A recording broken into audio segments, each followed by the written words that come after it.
एक बहुत ही ईमानदार ਅਤੇ ਸੱਚੀ ਸੁੱਚੀ ਸ਼ਖਸੀਅਤ ਦੇ ਮਾਲਿਕ ਸ਼੍ਰੀ ਸੁਦੇਸ਼ ਕੁਮਾਰ ਹਾਂਡਾ ਪਿਛਲੇ ਦਿਨੀ ਆਪਣੇ ਸਵਾਸਾਂ ਦੀ ਪੂੰਜੀ ਨੂੰ ਖਰਚਦੇ ਹੋਏ ਪਰਮਾਤਮਾ ਦੇ ਚਰਨਾਂ ਵਿੱਚ ਜਾ ਬਿਰਾਜੇ। ਉਹਨਾਂ ਦੀ ਯਾਦ ਵਿੱਚ ਇੱਕ ਧਾਰਮਿਕ ਸਮਾਗਮ ਦਾ ਆਯੋਜਨ ਉਹਨਾਂ ਦੇ ਸਮੂਹ ਪਰਿਵਾਰ ਵੱਲੋਂ, ਜਿਨ੍ਹਾਂ ਵਿੱਚ ਮਿਸਿਸ ਸੀਤਾ ਰਾਣੀ, ਬੀਨੂ ਹਾਂਡਾ, ਗੁਲਸ਼ਨ ਕੁਮਾਰ, ਦੀਪਕ ਹਾਂਡਾ ਉਰਫ ਡਿੰਪੀ, ਰੰਜੂ ਰਾਣੀ, ਵਿਕਾਸ ਹਾਂਡਾ ਉਰਫ ਵਿੱਕੀ, ਮਧੂ ਹਾਂਡਾ, ਜਸ਼ਿਕਾ, ਕਨਵ, ਵੀਰ, ਲਵਕੇਸ਼, ਰੀਤਿਕਾ, ਪ੍ਰਿयांशु ਅਤੇ ਉਹਨਾਂ ਦੇ ਸਮੂਹ ਪਰਿਵਾਰ ਵੱਲੋਂ ਮਨਜੀਤ ਪੈਲੇਸ, ਮੋਦੀ ਮਿਲ ਰੋਡ, ਫਿਰੋਜ਼ਪੁਰ ਵਿਖੇ ਕਰਵਾਇਆ ਗਿਆ, ਜਿਸ ਵਿੱਚ ਪੰਡਤ ਜੀ ਵੱਲੋਂ ਜੀਵਨ ਅਤੇ ਮੌਤ ਦੀਆਂ ਸੱਚਾਈਆਂ ਬਾਰੇ ਚਾਨਣਾ ਪਾਇਆ ਅਤੇ ਸਭ ਸੰਗਤਾਂ ਨੂੰ ਉਸ ਪਰਮਪਿਤਾ ਪਰਮਾਤਮਾ ਦੇ ਦਰਸਾਏ ਮਾਰਗ ਤੇ ਚੱਲਣ ਦੀ ਸਿੱਖਿਆ ਦਿੱਤੀ। ਸ਼੍ਰੀ ਸੁਦੇਸ਼ ਕੁਮਾਰ ਹਾਂਡਾ ਜੀ ਦਾ ਜਨਮ ਪਿਤਾ ਸ਼੍ਰੀ ਹੰਸਰਾਜ ਹਾਂਡਾ ਜੀ ਦੇ ਘਰ ਮਾਤਾ ਸ਼੍ਰੀਮਤੀ ਪ੍ਰਸਿੰਨੀ ਦੇਵੀ ਜੀ ਦੀ ਕੁੱਖੋਂ 30 ਅਗਸਤ 1950 ਨੂੰ ਫਿਰੋਜ਼ਪੁਰ ਵਿਖੇ ਹੋਇਆ। ਆਪ ਜੀ ਬਚਪਨ ਤੋਂ ਹੀ ਬਹੁਤ ਹੀ ਸੁਘੜ, ਸਿਆਣੇ ਅਤੇ ਹੋਣਹਾਰ ਪ੍ਰਤਿਭਾ ਦੇ ਮਾਲਿਕ ਸਨ। ਆਪ ਜੀ ਨੇ ਪੜ੍ਹਾਈ ਪੂਰੀ ਕੀਤੀ ਉਪਰੰਤ ਆਪ ਜੀ ਨੇ ਆਪਣਾ ਜਵੈਲਰ ਦਾ ਕਾਰੋਬਾਰ ਆਰੰਭ ਕੀਤਾ। ਸ਼੍ਰੀ ਸੁਦੇਸ਼ ਕੁਮਾਰ ਹਾਂਡਾ ਜੀ ਆਪਣੇ ਹਰ ਕੰਮ ਨੂੰ ਬਹੁਤ ਹੀ ਮਿਹਨਤ, ਲਗਨ ਅਤੇ ਇਮਾਨਦਾਰੀ ਨਾਲ ਕਰਿਆ ਕਰਦੇ ਸਨ, ਜਿਸ ਦੀ ਬਦੌਲਤ ਆਪ ਜੀ ਨੇ ਆਪਣੇ ਕਾਰੋਬਾਰ ਵਿੱਚ ਖੂਬ ਉન્નਤੀ ਹਾਸਿਲ ਕੀਤੀ ਅਤੇ ਖੂਬ ਨਾਮਣਾ ਖਟਿਆ। ਸ਼੍ਰੀ ਸੁਦੇਸ਼ ਕੁਮਾਰ ਹਾਂਡਾ ਹੁਣਾਂ ਦਾ ਵਿਆਹ ਮਿਸਿਸ ਸੀਤਾ ਰਾਣੀ ਜੀ ਹੁਣਾਂ ਨਾਲ ਹੋਇਆ। ਵਿਆਹ ਉਪਰੰਤ ਆਪ ਜੀ ਨੇ ਆਪਣੀਆਂ ਪਰਿਵਾਰਕ ਜ਼ਿੰਮੇਦਾਰੀਆਂ ਨੂੰ ਬਖੂਬੀ ਨਿਭਾਇਆ। ਆਪ ਜੀ ਦੇ ਘਰ ਬੱਚਿਆਂ ਬੀਨੂ ਹਾਂਡਾ, ਸੰਦੀਪ ਹਾਂਡਾ, ਵਿਕਾਸ ਹਾਂਡਾ ਨੇ ਜਨਮ ਲਿਆ। ਆਪ ਜੀ ਨੇ ਆਪਣੇ ਬੱਚਿਆਂ ਨੂੰ ਖੂਬ ਚੰਗੇ ਸੰਸਕਾਰ ਦਿੱਤੇ, ਪੜਾਇਆ ਲਿਖਾਇਆ ਅਤੇ ਸਮਾਜ ਦੇ ਚੰਗੇ ਨਾਗਰਿਕ ਬਣਾਇਆ। ਅੱਜ ਆਪ ਜੀ ਦੀ ਬੇਟੀ ਬੀਨੂ ਸ਼੍ਰੀ ਗੁਲਸ਼ਨ ਕੁਮਾਰ ਜੀ ਹੁਣਾਂ ਨਾਲ ਸੁਖੀ ਵਿਆਹੁਤਾ ਜੀਵਨ ਬਤੀਤ ਕਰ ਰਹੀ ਹੈ ਅਤੇ ਆਪ ਜੀ ਦੇ ਬੇਟੇ ਸੰਦੀਪ ਹਾਂਡਾ ਉਰਫ ਡਿੰਪੀ ਅਤੇ ਵਿਕਾਸ ਹਾਂਡਾ ਉਰਫ ਵਿੱਕੀ ਆਪਣੇ ਪਿਤਾ ਜੀ ਦੇ ਨਕਸ਼ੇ ਕਦਮਾਂ ਤੇ ਚੱਲ ਕੇ ਉਹਨਾਂ ਦੇ ਨਾਮ ਨੂੰ ਚਾਰ ਚੰਨ ਲਗਾ ਰਹੇ ਹਨ ਅਤੇ ਉਹਨਾਂ ਦੇ ਬਿਜ਼ਨਸ ਨੂੰ ਸੰਭਾਲ ਰਹੇ ਹਨ। ਸ਼੍ਰੀ ਸੁਦੇਸ਼ ਕੁਮਾਰ ਹਾਂਡਾ ਜੀ ਪਰਮਾਤਮਾ ਦੇ ਘਰ ਪ੍ਰਤੀ ਸੱਚੇ ਸ਼ਰਧਾਵਾਨ ਸਨ। ਲੋੜਵੰਦਾਂ ਦੀ ਸਹਾਇਤਾ ਆਪ ਜੀ ਹਮੇਸ਼ਾ ਹੀ ਤਨੋਂ ਮਨੋਂ ਅਤੇ ਤਨੋਂ ਕਰਿਆ ਕਰਦੇ ਸਨ। ਸ਼੍ਰੀ ਸੁਦੇਸ਼ ਕੁਮਾਰ ਹਾਂਡਾ ਜੀ ਬਹੁਤ ਹੀ ਮਿੱਠੀ ਬੋਲੀ ਅਤੇ ਮਿਲਾਪੜੇ ਸੁਭਾਅ ਦੇ ਮਾਲਿਕ ਸਨ। ਜੋ ਕੋਈ ਵੀ ਇੱਕ ਵਾਰ ਆਪ ਜੀ ਨਾਲ ਗੱਲ ਕਰ ਲੈਂਦਾ ਤਾਂ ਆਪ ਜੀ ਦਾ ਹੀ ਹੋ ਕੇ ਰਹਿ ਜਾਂਦਾ ਸੀ। ਸ਼੍ਰੀ ਸੁਦੇਸ਼ ਕੁਮਾਰ ਹਾਂਡਾ ਜੀ ਦੀ ਫੁਲਵਾੜੀ ਜਸ਼ਿਕਾ, ਕਨਵ, ਵੀਰ, ਲਵਕੇਸ਼, ਰੀਤਿਕਾ ਅਤੇ ਪ੍ਰਿयांशु ਨਾਲ ਮਹਿਕ ਰਹੀ ਹੈ।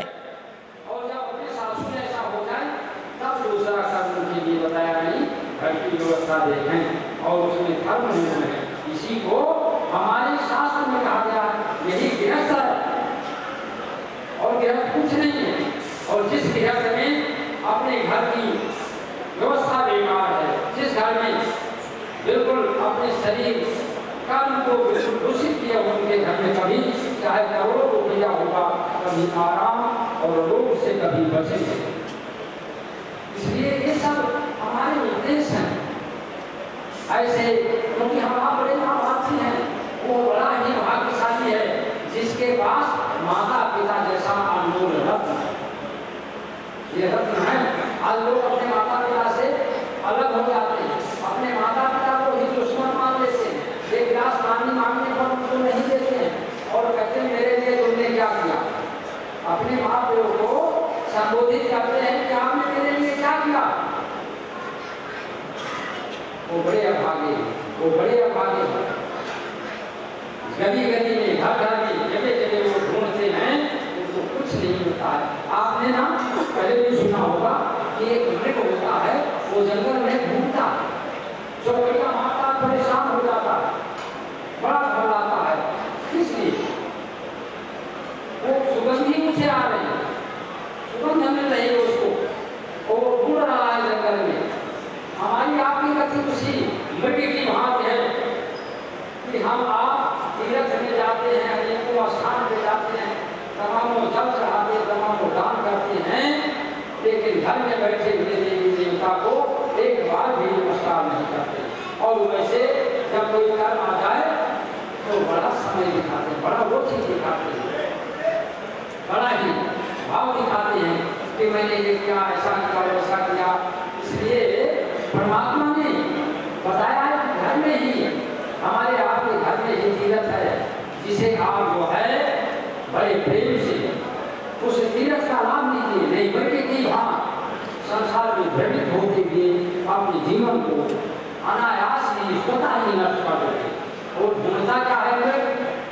कस्तूरी, कस्तूरी का मतलब होता है सुगंध, मृग के नाभि में होता है और जगत में भ्रमित होकर के घूमता है। हमारे यहाँ के पास माता और पिता जैसा अनमोल दिव्य रत्न अपने घर में, जिनसे लोग आज उनका आदर नहीं करते हैं, सम्मान नहीं करते हैं, क्योंकि अहंकार उनको हो गया। क्योंकि माता पिता थोड़ा कहते पढ़े लिखे नहीं है ना, उनको समझते हैं कि पढ़े लिखे नहीं है, इसलिए उनका समाज में ले जाना, अपने माता पिता को परिचय देना उनको लज्जा आती है, धिक्कार है। ऐसे उन प्राणियों को धिक्कार है नहीं, ये पुराण नहीं कहता, शास्त्र नहीं कहता, हमारे श्रेष्ठ जन नहीं कहते, संत नहीं कहते हैं, कहते हैं सबका आदर करो। आदर सबका करोगे तो धर्म ही है। सत्य ऐसा संसार में कोई तपस्या नहीं है और ज्ञान जैसा कोई लाभ नहीं। ये संसार की ख्याति है, इससे मतलब कुछ नहीं है। इसलिए परमात्मा ने मानव शरीर का सब जो बताया बिल्कुल बात और ये युग का प्रभाव है। ऐसे सुंदर युग के प्रभाव के अनुसार हमें आपको इसका लाभ लेकर के लाभार्थी बनना चाहिए, अन्यथा कोई साधन नहीं है, कोई उपाय नहीं है जिसके द्वारा हम आप अपने कर्म को प्राप्त कर सकते हैं। परमात्मा ने बड़े अच्छे भाव से रवि जी के माध्यम से हमें आपको सत शास्त्रों का ज्ञान देकर के ऐसा सुंदर लाभ दिया है, जिसका लाभ लेकर के हम आपको लाभार्थी बने और अंत काल में प्राण कंठगत आ जाए तो नारायण का ध्यान करें, संसार का ध्यान मत करें, नारायण का ध्यान करें। जिसका ध्यान करोगे उसकी शरीर प्राप्ति हो जाएगी। इसलिए इससे बचिए।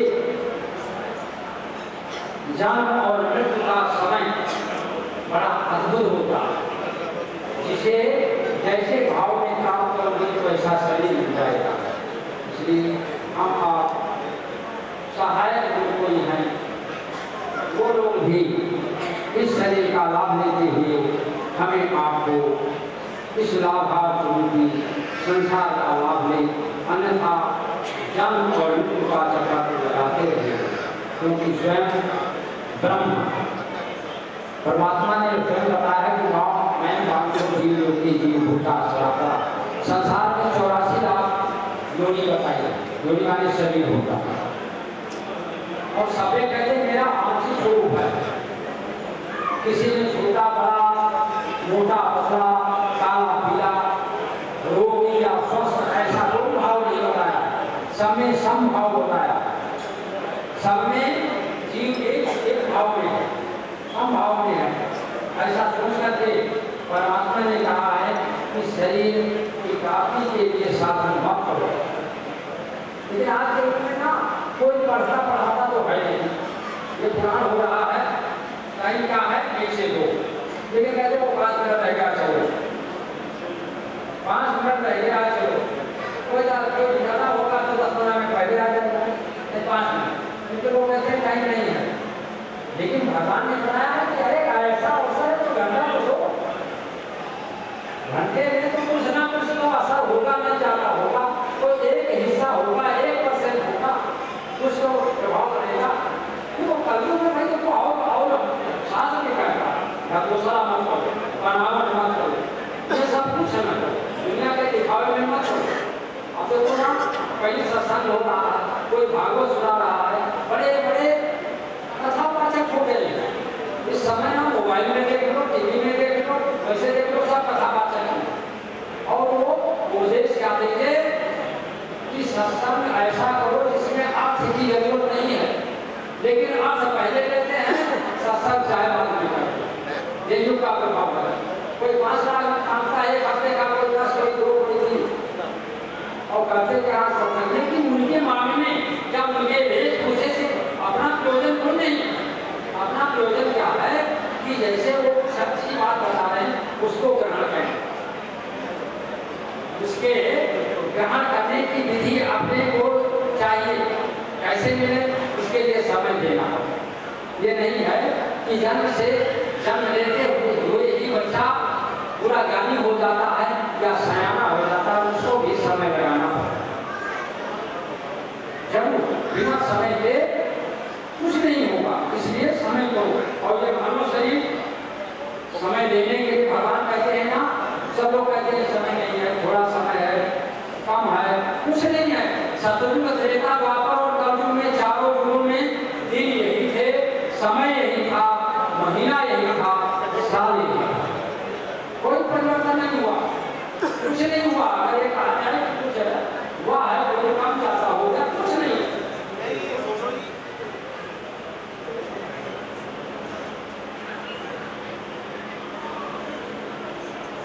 सतयुग में भी 7 दिन थे और कलयुग में ही 7 दिन।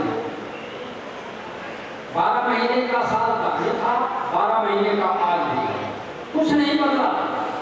24 घंटे की दिन रात तब भी होती थी, आज भी 24 घंटे की। क्या बदल गया? कुछ नहीं बदला। अब कहो कि आयु इसमें कम है, तो मैं तो बता दिया कि आयु कलयुग में भी 7 दिन की है और कलयुग में भी 7 दिन की है। ना 100 वर्ष है, ना 200 वर्ष है, ना 500 वर्ष है, ना 1000 वर्ष है, ना लाख वर्ष है। 7 दिन है, बहुत है। 7 दिन को लोग कम समझते हैं, बहुत है 7 दिन। भगवान श्री राम जी के वंशज में एक राजा खड़वान हुए। यदि भागवत में इसका वर्णन आया है कि राजा खड़वान हुए, बड़े धर्मात्मा थे, क्योंकि पहले आप लोग क्षत्रिय महाजन हो, सब लोग सुंदर अपनी कर्म को करते, राजपाट चलाते हुए धर्म करते थे, तमाम यज्ञ करते थे, पूजा दान। तो क्षत्रिय क्या है? कर्म है, कर्म। क्षत्रिय का मतलब कर्म, ये वाली है क्षत्रिय, ये कर्म है। क्षत्रिय को कर्म कहा है। और अगर इकट्ठा करना है तो ये उत्तर है वैश्य। और सुंदर वाणी बोलो तो मनुष्य, अच्छे उपदेश दो, अच्छे चीजों को बोलिए और मनन कीजिए, श्रवण कीजिए, सुमरण कीजिए, उसी को ब्रह्म कहा है। जब सबकी सेवा का करो तो शूद्रपाद होंगे। तो इसलिए क्षत्रिय लोग जो होते थे, राजा वंश लोग, ये लोग सुंदर सुंदर यज्ञ पूजा पाठ आदि करते थे, जिससे वो अपनी अनुसार जो चाहते थे वो पाते थे। मोक्ष चाहते थे, मोक्ष मिल जाता था, शरीर चाहते थे, शरीर मिल जाता था। और आज के युग में कुछ कर्म कराने वाला तो ब्राह्मण होता है, कर्म करने वाले आप लोग होते हो।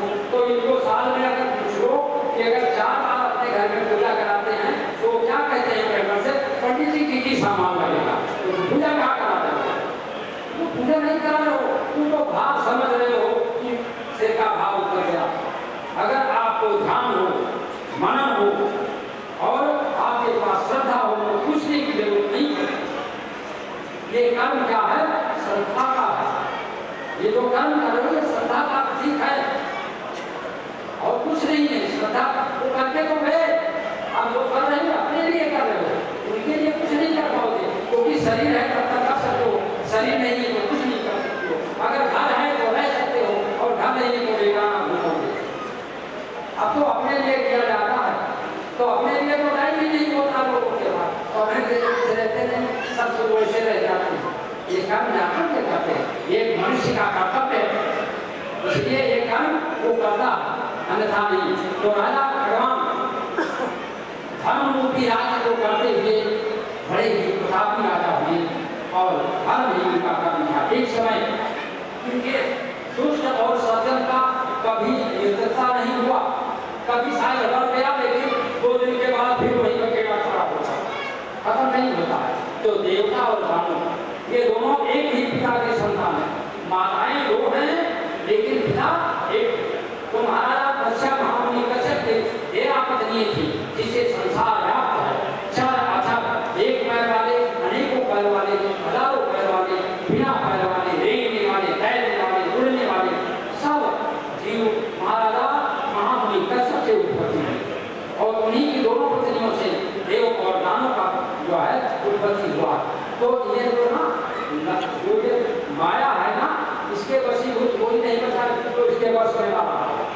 बड़े बड़े ज्ञानी और बड़े बड़े गुरु, यहाँ तक यदि देवता भी इसके लिए लड़ते हैं तो इनकी लड़ाई होती रहती थी। एक समय विजय नहीं हो रहा था तो किसी ने कहा कि पृथ्वी लोक से अगर अयोध्या नगरी से महाराजा खड़वान को लाया जाए, अगर उनकी सहायता मिल जाए तो जो है अपनी विजय हो जाएगी। देवताओं को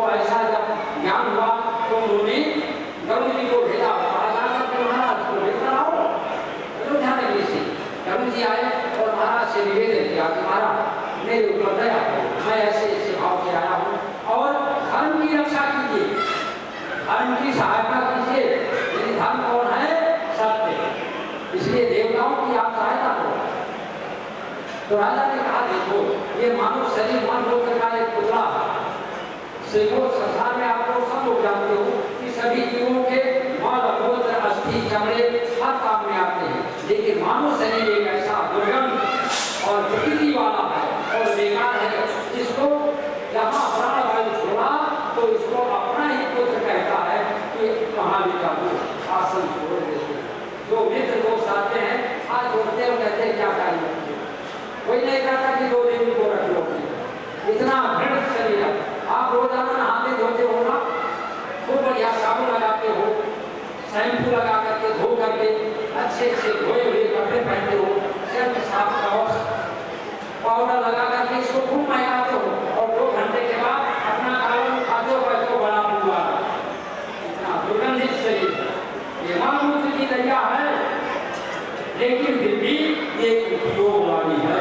भले ही अन्य जीवों को चढ़ा अस्थि मांस काम में आता है, लेकिन काम लायक नहीं है, बेकार। ये ज्ञानवान शरीर है। ऐसे सुंदर ज्ञान को महाराज भगवान ने कहा ऐसे सुंदर अगर शरीर मिली है तो उसका लाभ लिया जाए, किसी के काम आ जाए। चलिए वहां पर जाकर के देवताओं की तरफ से उन्होंने सहायता की और उनको सहायता में विजय मिली। महाराजा इंद्र ने कहा कि हे महाराज, हे राजा भगवान, आपके द्वारा मेरी विजय हुई, आप इसे एवज में मुझसे कोई ना कोई तो उपहार ले लीजिए। राजा खड़वाक ने कहा सहायता किया गया और उसके बाद उपहार ले, तो यह कौन सी सहायता हुई? अगर करने के बाद कुछ लेने की इच्छा है तो यह तो कोई उपाय नहीं हुआ। इसलिए महाराज ये मेरा कर्म है, मेरा धर्म है कि मानव शरीर को पा करके और उत्तम ऐसे सुंदर जो है कर्म को अवश्य करना चाहिए, ये धर्म है। तो कहा नहीं महाराज, आप जो है जब कुछ ना कुछ लीजिए। राजा भगवान ने कहा अगर मेरे ऊपर आप प्रसन्न हैं, मेरे ऊपर दया करना चाहते हैं तो बताइए मेरी आयु कितना शेष है, कितनी आयु बची है? तो उस समय पता लगा कि महाराजा खड़वाक की पौने 4 घड़ी केवल आयु रह गई। तो राजा खड़वाक ने कहा कि महाराज ऐसा करो कि मुझे तुरंत हमारी अयोध्या में भेज दो, क्योंकि मैं आपके स्वर्ग में नहीं रहना चाहता हूँ, मैं तो पृथ्वी पर जाना चाहता हूँ, क्योंकि पृथ्वी जैसा विश्व में कोई भी स्थान नहीं है। हम अपना ऊपर हाथ उठाते हैं लेकिन सब कुछ है यही, कुछ ऊपर नहीं है। ऊपर क्या है? आप माने नहीं, जीरो। विज्ञान तो बहुत कुछ कहता है, लेकिन शास्त्र कहता है ऊपर आकाश है, आप माने नहीं, और आकाश माने खाली, जीरो है। अगर कहो जो कुछ हुआ इस पृथ्वी पर हुआ, स्वर्ग और नर्क सब पृथ्वी पर है, इसलिए मुझे हमारी अयोध्या में भेज दीजिए। महाराज राजा भगवान और 2 घड़ी के बीच में अयोध्या में आकर थे और उन्होंने संन्यास ले लिया। संन्यास का कि संसार से कोई मेरा संबंध बिल्कुल, क्या स्त्री पुत्र परिवार धन दौलत राज जाने कुछ नहीं है। और उन्होंने केवल संन्यास लेकर के 2 घड़ी के अंदर अपनी कर्म गति यानी मोक्ष करा दिया। हमारे आपके पास तो 7 दिन दिया हुआ है, 7 दिन में कौन सा दिन निश्चित है? ये आपके ऊपर है, सबके ऊपर है। जो दिन निश्चित करता है आप अपने द्वारा अपने मोक्ष का दिन निश्चित कर सकते हो। साल 2 साल, महीने 2 महीने, वर्ष 2 वर्ष की आवश्यकता नहीं है। और इसके लिए परम आवश्यक है ज्ञान, और ज्ञान की कमी नहीं है। ये जो ज्ञान का आगार है, भंडार है, इसमें ज्ञान ही ज्ञान है, अद्भुत ज्ञान है। आप समझ लीजिए ऐसा सुंदर ज्ञानवान उसको प्राप्त करके हम आप लोग उसका मत करें, सदप्रयोग करें, जिसके द्वारा आवागमन से छुटकारा हो जाए। अन्यथा कुछ नहीं। हम आप इस शरीर को पा करके माता पिता की सेवा करते हुए अपने लिए करते हैं। भगवान श्री राम श्री कृष्ण यहाँ साक्षात स्वरूप आए। भगवान के 24 अवतार हुए हैं और 24 अवतारों में जितने और अवतार हैं सब आंशिक अवतार, जितने भी नरसिंह अवतार के लोग 12 अवतार के नीचे 10 अवतार एक आंशिक अवतार होता है, लेकिन 2 अवतार जो भगवान के हुए पृथ्वी पर राम और श्री कृष्ण, ये स्वयं साक्षात नारायण होता है। हमें आप लोगों ने अपने साक्षात रूप में बोध कराया कि हमें आपको इस शरीर को यह ना समझना कि मानव किए देगा, क्योंकि भगवान के पास भी वो था हमारे आप जैसे, वो भी प्रेम करते थे, ईर्षा भी करते थे लोगों से। माता पिता की सेवा इज्जत करना, कोई आया है उनका भी करते, वही गुण आपके हैं।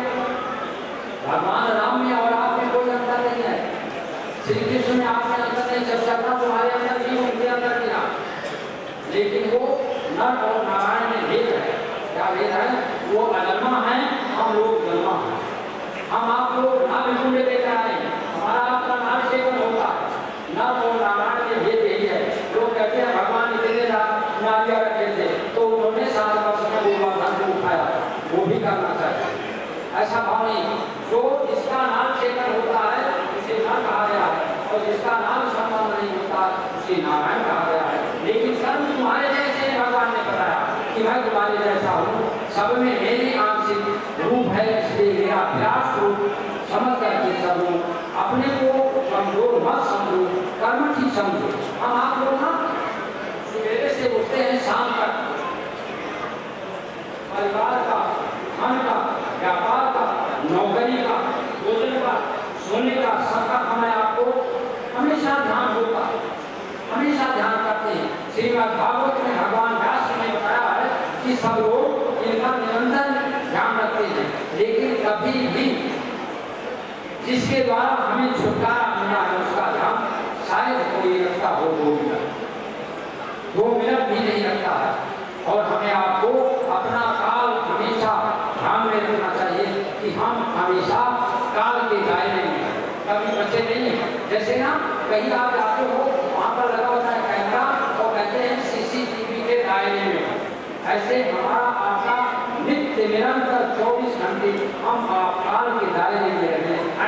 इसलिए भगवान काल का ध्यान करते हुए नारायण का ध्यान करें, जिससे हमें आपको इस आवागमन से छुटकारा मिल जाए। अन्यथा माता पिता मित्र दोस्त किसी का अगर जो होता है तो बड़ा दुख होता है, बड़ा पश्चाताप होता है। देखिए पिता पिता होता है, पिता का दर्जा तो सब लोग नहीं दे सकते। जैसे तो ये भी भागवत में आया है कि ये जरा जितना भी संसार है ये अपना कुटुंब है, परिवार, सब लोग माता पिता भाई मित्र दोस्त के अनुसार सब लोग एक, अलग नहीं है। लेकिन जन्म देने वाला पिता और जन्म देने वाले सब होकर भाई बहन एक बार मिलते हैं, दोबारा नहीं मिलते। इसलिए हमें आपको अगर बारंबार इन माता पिता के लिए बारंबार अगर शरीर धारण करना पड़े तो भी कभी उद्धार नहीं होते। आज लोग ना बहुत से लोग अपने जब माता पिता का कर्म करते तो लोग काफी मारते उनके पेट पर, लेकिन इससे बड़ा सेवा किया अपने माता पिता, और इसमें कौन सी बात होती है? कौन सा ने जो है बड़ा परेशान कर दिया, एक कर्तव्य है। माता पिता के महाराज भगवान स्वयं श्री कृष्ण जेल में अपने माता पिता बसे तो रोने लगे। भगवान श्री कृष्ण रोने लगे और कहने लगे, हे माँ, मैं बड़ा भावा हूँ और मैं बड़ा पापी हूँ, क्योंकि मैं पुत्र का भाव आपको नहीं दे सका। सब लोग माता पिता अपने पुत्र की बड़ी आशा रखते हैं। बड़ा जब शिशु होता है बच्चा ना, तो माता पिता आनंद हो जाता है, उनका कलेजा हर्षित हो जाता है, चाहे वो लगा हो ऐसा लोग कलेजे से लगा देते हैं अपने बच्चे। कैसे वो सुख मैंने आपको नहीं दिया, आपके घर में मैं जन्म अवतार लिया, लोग मुझे भगवान कहते हैं, लेकिन आपके घर में अवतार लेकर के आपको तो अपनी बेटी में डाल दिया। ऐसा कोई पुत्र करता? मैं बड़ा भागा हूँ। हे माँ, मैं आपसे कभी उद्धार नहीं हो सकता हूँ। पिताजी से अपने कहते हैं, मैं कभी उद्धार नहीं हो सकता कि आपके घर में एक बार नहीं, अगर अनेकों बार अवतार हूँ तो भी मेरा उद्धार नहीं हो सकता। हम आप लोग थोड़ा सा सेवा करते हैं माता पिता का तो बड़ा एहसान बताते हैं, सिर ऊंचा करके जाते हैं। हमारा आपका कर्तव्य है माता पिता की सेवा करना, क्योंकि माता पिता हमें आपको इसीलिए चाहते कि हमारी कोई भी कमियां रह जाएंगी पूरा करेगा। और जो कुछ आज के लिए नहीं करता है उसके कुछ कहा गया। आज लोग छुट्टी नहीं बैठते हैं और जाते हैं, अरे भाई तुमने ये काट तो कर दिया है, ये काट तो क्या इच्छा हो तो कर दो, और तो काम था तो और भी वो काम नहीं करते हैं। ये काट का मतलब ये नहीं है कि वो और काम को भूल जाओ। आज के इतने लोग करते क्या है, चौथे दिन कहीं बैठ गया छुट्टी बनाते हैं, उसके बाद खाने लगा। शेष कर्म जो करो लेकिन लौकिक क्रियाएं, उनको भोजन दो, उनसे लो, उनसे व्यवहार करो, लेकिन कर्म तुम्हारा अलग, उस कर्म को अवश्य करना चाहिए। जो नहीं करता है वो पशु पुत्र के रूप में बताया है भगवान ने। और यहाँ पर हांडा परिवार देखो जो कभी भी है उसके लिए तो भगवान की सहायक है। पति के लिए पत्नी और पत्नी के लिए पति, ये दोनों समस्वरूप है। भगवान के अनुसार दक्ष प्रजापति को संतत उत्पत्ति के लिए पहले आत्मयोग से उत्पत्ति होती है। उसके बाद भगवान ब्रह्मा जी ने कहा अब मैथिली किया करें, तो अपने शरीर का दो भाग बनाते हैं, नर और स्त्री। इसलिए शरीर दो है लेकिन भाव एक होता है। सबसे बड़ा मित्र कौन होता है? स्त्री का पति और पति का स्त्री। जो सलाह करना होता है पति पत्नी से बढ़कर कोई किसी से सलाह नहीं करता। बेटे तो बाद में हुए, बहुएं बाद में हुई, पहले पति पत्नी का सलाह होता है। शरीर केवल दो है, आत्मा एक है।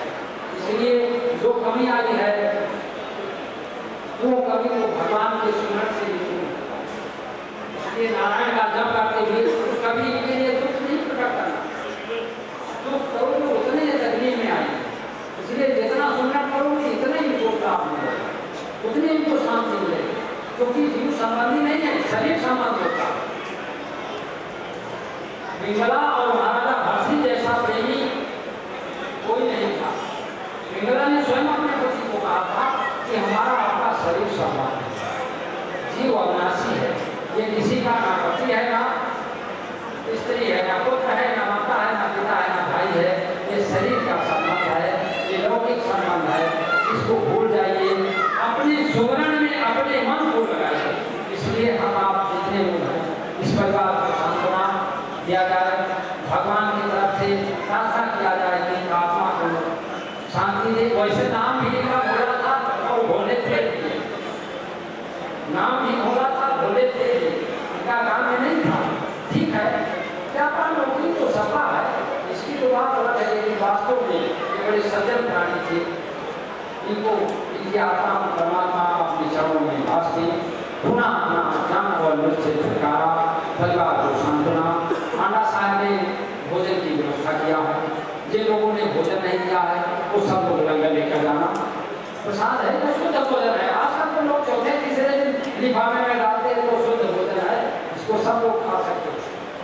वो तो दूषित है, उसको खाते तो इसको खाने में कोई दिक्कत नहीं, इसको आप सब लोग खा सकते हो, सब लोग खा करके जाना। अब रस पकड़ी होगी। बोलिए श्री लक्ष्मी नारायण भगवान की गोविंद जय जय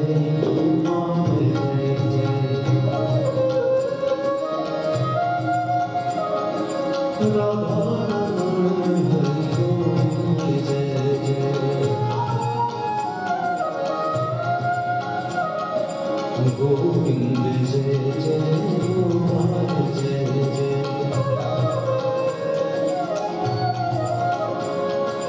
राधा रमण हरि गोविंद जय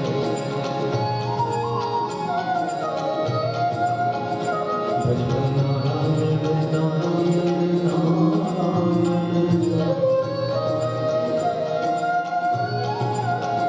श्रीमन नारायण नारायण नारायण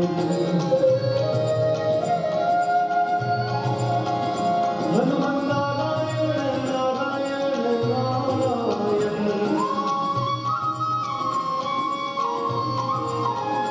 राम नारायण नारायण नारायण सीता नारायण नारायण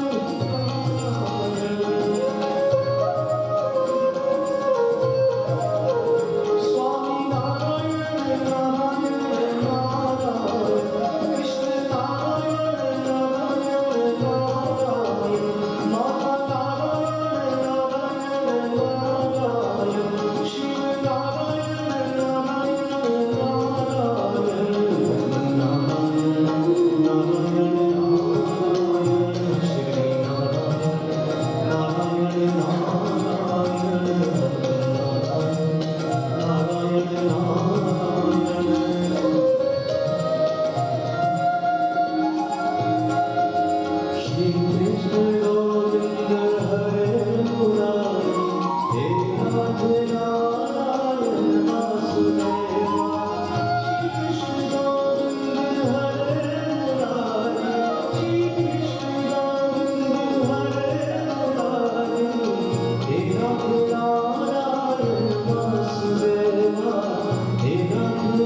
गोविंद जय जय गोपाल जय जय